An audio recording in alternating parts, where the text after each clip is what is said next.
नमस्कार दोस्तों, स्वागत है आप सभी का अपने YouTube प्लेटफॉर्म स्ट्रगल विद देव में।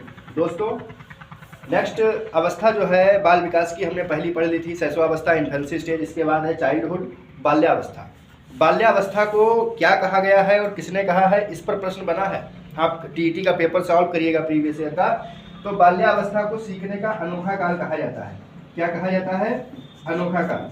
दोस्त मेरे साथी, इस बात को ध्यान रखना, अनोखा काल कहा जाता है। क्या कहा जाता है? अनोखा काल। और यह अवस्था होती है 6 से 12 वर्ष की। तो इस बात को भी अपने ध्यान में रखिएगा। सीखने का अनोखा काल है, किसने कहा?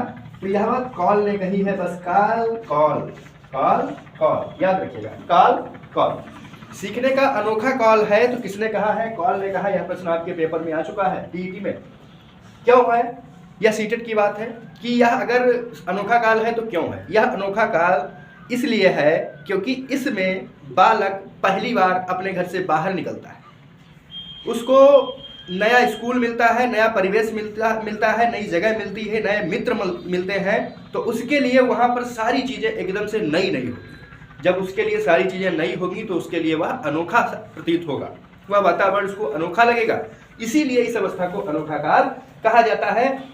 वहाँ से जोड़िएगा शैशवावस्था से। शैशवावस्था में हमने क्या सीखा था कि शारीरिक मानसिक विकास तीव्रतम होता है, लेकिन यहाँ पर यह शारीरिक मानसिक विकास स्थिर हो जाता है, मंद हो जाता है। बिल्कुल प्रतीत ही नहीं होता है कि विकास हो रहा है शारीरिक और मानसिक स्तर पर। दोस्तों, इस अवस्था में बच्चा क्या करता है? अपनी सहपाठी के अनुमोदन की चिंता करता है।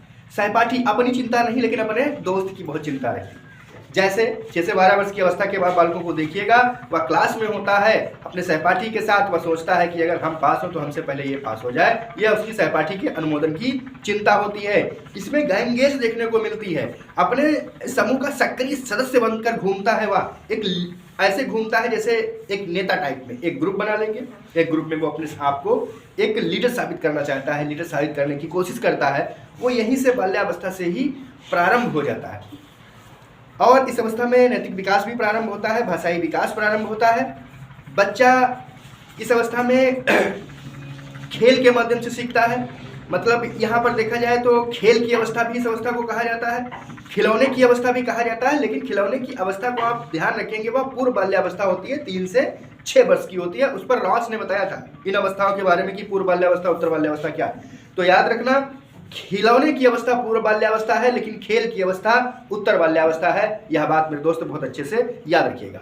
तो यह बाल्यावस्था का जो है, यहाँ से आपका क्वेश्चन मिल जाएगा, निश्चित तौर पे आप मानिएगा। अगर आएगा तो इन्हीं में से कहीं ना कहीं आपका क्वेश्चन मिल जाएगा। तो यह हो गई शैशवावस्था की बात। इसके बाद फिर आज बाल्यावस्था की बात हो गई। नेक्स्ट एपिसोड में हम लोग मिलेंगे किशोरावस्था के साथ। बहुत ही लाजवाब अवस्था होगी वो। इसी के साथ दोस्त, thank you, bye bye, take care.